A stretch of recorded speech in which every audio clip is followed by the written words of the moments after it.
Pakistan super league होने को है, शुरू होने को है। अभी से कुछ देर पहले पाकिस्तान क्रिकेट बोर्ड के चेयरमैन और उनके ऑफिशियल्स एक प्रेस कॉन्फ्रेंस भी कर रहे थे, चूँकि इस मरतबा अमूमी ख्याल ये था कि शायद कहीं ना कहीं कुछ मसाइल हैं, कुछ रुकावटें हैं, बिलखुसूस जो उनकी मीडिया राइट्स हैं उस हवाले से। चूँकि अदम इस्तेहकाम है और इस अदम इस्तेहकाम में इस किस्म के मसाइल आते हैं। PSL के इस साल में क्या तवक्कुआत हैं और पाकिस्तान सुपर लीग को हम कैसे बेहतर बना सकते हैं? पाकिस्तान सुपर लीग में जो होम अवे मैचेस का एक कॉन्सेप्ट है, जो खाका है, हम कब उस काबिल होंगे कि तमाम की तमाम फ्रेंचाइजीज़ जो हैं वो अपने मैदानों पर खेल सकें, अपने होम जो उनका है उसका वो फ़ायदा उठा सकें। और पाकिस्तान सुपर लीग के बारे में जो हम सुनते हैं कि ये मैचेस दीगर मुल्कों में भी होने चाहिए, कुछ इसका दायरा कार बढ़ाना चाहिए, क्या इसमें कितनी हकीकत है, ये कितना फ़ायदेमंद साबित हो सकता है? और पाकिस्तान सुपर लीग में जो एक टीम इसकी है मुल्तान सुल्तान्स, उनका रुझान विमेन क्रिकेट की तरफ कुछ ज़्यादा क्यों है? विमेन क्रिकेट के कोचेज़ की तकरीरें हैं, ये इसके पीछे क्या सोच है? और मुल्तान को इतने कम मैचेस क्यों मिलते हैं? आप सुनते होंगे जब सियासी गुफ्तगू होती है कि जनूब के साथ कुछ नाइंसाफ़ियाँ होती हैं, तो क्या ये कहीं उसका हिस्सा तो नहीं है और इससे कैसे निकल सकते हैं? इन सब मौज़ूआत पर बात करेंगे हम। हमारे साथ मौजूद हैं पाकिस्तान सुपर लीग की महंगी तरीन टीम के मालिक जनाब अली तरीन साहब। अस्सलाम वालेकुम अली साहब। बहुत बहुत शुक्रिया आपका। सर, ये क्या है, मुल्तान को कम मैचेस क्यों मिलते हैं? नहीं, मुझे तो नहीं लगता कम है। अभी देखें कई टीमें हैं जो उतना लकी हैं कि उनके पास एक होम स्टेडियम है और वहाँ होम मैचेस खेल सकते हैं। लाहौर ऐसा है, इस्लामाबाद है, कराची है और मुल्तान है। तो हम तो लकी वंस में से हैं। जैसे क्वेटा है, पेशावर ज़ल्मी है, उनको नहीं मिलते अपने होम मैचेस, उनको खेलने पड़ते हैं इस्लामाबाद में और कराची में रिस्पेक्टिवली। तो एज मुल्तान टीम ओनर हमारे जो 5 होम गेम्स मिलते हैं मुल्तान में, तो हम तो उससे बहुत खुश हैं।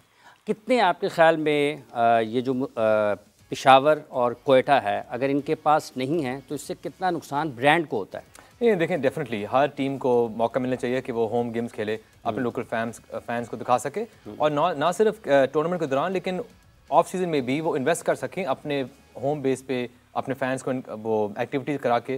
तो I think future of PSL यही होएगा जब हर टीम के पास एक होम स्टेडियम है जिस पे ज़्यादा उनके राइट्स हों। ठीक है, मे बी हम ये भी कर सकते हैं कि टिकटिंग राइट्स ज़्यादा उनको मिले, उस शेयर वहाँ से ज़्यादा मिले, ताकि उनको इंसेंटिवाइज करें कि ज़्यादा एक्टिविटीज़ करें, ज़्यादा लोगों को निकालें अपने स्टेडियम में लेके अपने घरों से। सो जब अपनी स्टेडियम होंगी जैसे IPL में होता है, I think long term benefit PSL को ऐसे ही होगा। अच्छा, दूसरा ये जो जैसे आपने मैचेस के इनेकाद की मेज़बानी की बात की है, आपको लगता है कि कहीं ना कहीं जैसे लाहौर को मैचेस अच्छे खासे मिलते हैं, कराची को अच्छे खासे मिलते हैं, इस तरह का शेयर आना चाहिए साउथ के पास? नहीं, देखें एक इशू ये है मुल्तान में जो लिमिटेशंस हैं वो होटल की अवेलेबिलिटी पे। ठीक है, क्योंकि मुल्तान में सिर्फ 2 बड़े उस लेवल के होटल्स हैं जहाँ फॉरेनर्स रह सकते हैं, फॉरेन टीम्स रह सकती हैं, तो उस वजह से सिर्फ 2 टीमें एक टाइम पे रह सकती हैं। ठीक है, तो अगर मुल्तान में ज़्यादा होटल होते तो फिर शायद सारे टीम्स या 4-5 टीम्स एक टाइम पे वहाँ रह सकते। ठीक है, बिकॉज ये लिमिटेशन है, सिर्फ अभी हम रहते हैं और फिर एक टीम विजिट करती है और जाती है, जब वो जगह बनाती है फिर नई टीम आती है। तो एक लॉजिस्टिकल रिक्वायरमेंट भी है कि होटल अवेलेबिलिटी। आपके ख्याल में फिर हमें इस पर काम करना चाहिए क्योंकि आगे 2025 की चैंपियंस ट्रॉफी भी है? नहीं, बिल्कुल, अभी we need to increase the capacity for hotels in Multan. तो अभी PC बन भी रहा है, अभी रोमांजा में शानदार एक नया होटल बन रहा है, वो इंशाल्लाह इस साल शुरू हो जाएगा। तो Multan is up and coming town, तो जैसे वहाँ ग्रोथ हो रहा है तो उम्मीद है कि PSL में भी हमें वहाँ फ़ायदा मिलेगा। इस साल मुल्तान का हदफ क्या है? किस हवाले से? PSL में मुल्तान का हदफ क्या है? क्या मतलब किस पर्टिकुलर चीज़ पे? मजमूई तौर पर नताइज के एतबार से, फ़ैन बेस के एतबार से और क्रिकेट की क्वालिटी के एतबार से?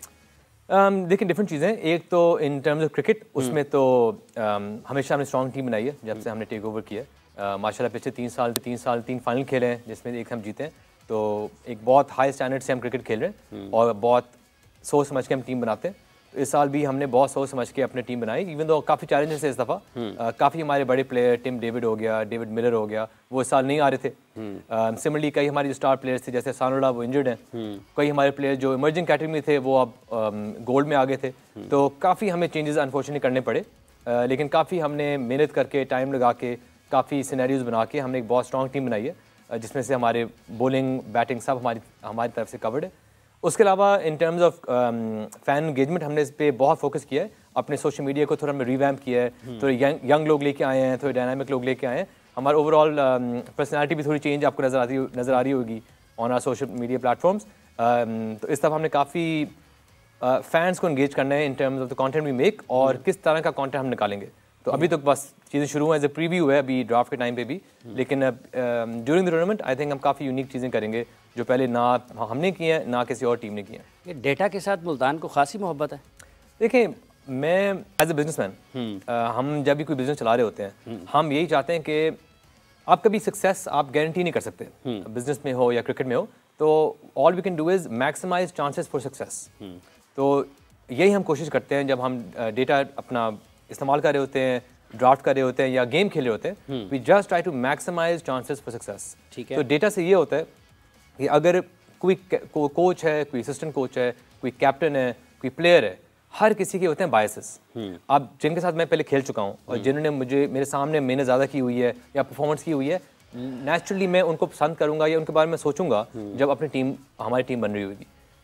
सिमिलरली जो बाकी कोचेस हैं उनके सारों के ऐसे होते हैं। आप देखेंगे पूरे क्रिकेट में दुनिया में देखें, कोई कोचेस होते हैं कि जब भी वो टीम स्विच करते हैं, एक दो प्लेयर वो अपने साथ लेके आ जाते हैं, because they work with them, they know them, they understand them.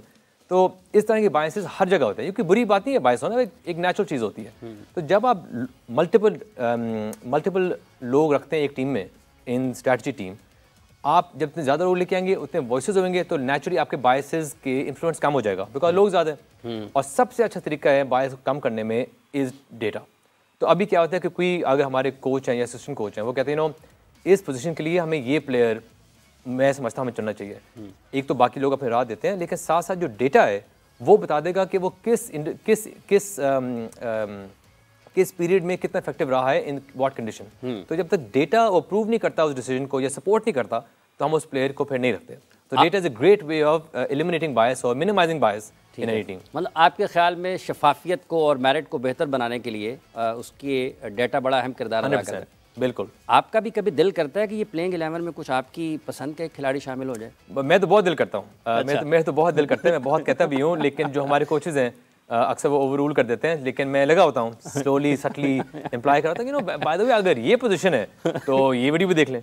तो बहुत हम कोशिश करते हैं, लेकिन वही बात है कि ना मेरी चलती है, ना किसी एक इंडिविजुअल की चलती है इन आवर टीम। तो जो भी हमारे स्ट्रैटेजिस्ट में कमेटी हमारी, हर कोई अपनी राह देता है, लेकिन जो भी कंसेंसस होता है उस पर हम चलते हैं। तो मैं आप कहता हूँ जी मैं चाहता हूँ ये प्लेयर हो, कोई और कहता है मैं चाहता हूँ ये प्लेयर हो। जब सब लोग अपने ओपिनियन देते हैं, डेटा होता है, वीडियो एनालिसिस करते हैं, कॉन्टेक्स्ट देते हैं डेटा को, तब फिर जाके एक फैसला होता है। आपने कहा कि मैं एक बिजनेसमैन हूँ, एक कारोबारी शख्सियत के लिए ये PSL में आना, यहाँ पर सरमायाकारी करना कितना मुश्किल फ़ैसला है? क्योंकि अभी तक बहुत सारी टीमें ऐसी हैं, साल डेढ़ साल पहले तक तो माली खसारे में थीं, और अगर आप पूरे सालों का जो जब से शुरू हुआ है अभी तक, शायद जो उनको अब इब्तदा में नुकसान का सामना करना पड़ा है, शायद अभी तक वो उस तक पहुँची भी ना हो। बिल्कुल। तो ये कितना खसारे का, घाटे का सौदा तो नहीं है? देखें, अभी बिकॉज फेयरली न्यू लीग है, अभी सिर्फ अभी 8 साल हो चुके हैं, 9th ईयर आने वाला है, तो it's a fairly new league compare to let's say the IPL। लेकिन देखें वहाँ भी शुरू में भी लोगों ने काफ़ी नुकसान उठाया, लेकिन इवेंचुअली बिकॉज सस्टेनेबल मॉडल था, बहुत उन्होंने फोकस किया, बहुत इन्वेस्टमेंट हुई, तो ये बहुत ज़्यादा वैल्यूबल टीम्स बन गई। तो हम भी सोचते हैं कि PSL का भी यही फ्यूचर है कि eventually they become very profitable teams. लेकिन उसको वहाँ तक पहुँचने के लिए एक दो चीज़ें चेंज होनी पड़ेंगी इन आवर मॉडल। एक मैं एग्जाम्पल आपको देता हूँ कि जो हमारा ओनरशिप मॉडल है अभी कोई भी टीम कोई ओन नहीं करता एज एन एसेट, कि मतलब ये मेरा एसेट नहीं है। हर साल हमें देनी होती है एक franchise fee to the PCB। ठीक है। एक भी साल मिस करेंगे ना, टीम हमारे से चली जाएगी, रिगार्डलेस हमने कितने साल उसको पैसे दिए हैं, कितना हमने टोटल उसको हमने इन्वेस्टमेंट की हुई है। So it's basically we are renting the team from the PSL। Eventually there has to become a perpetuity model, जिसका मतलब ये है कि वो टीम एज एन एसेट मैं उसको ओन करूँ, आगे मैं उसके शेयर बेचना चाहूँ या टीम को बेचना चाहूँ या इन्वेस्टमेंट रेज करना चाहूँ, मैं कर सकूँ। अब ये हमारे पास वो अवेलेबिलिटी नहीं है। Eventually the league has to go from rented model, franchise model to a perpetuity model. ठीक है।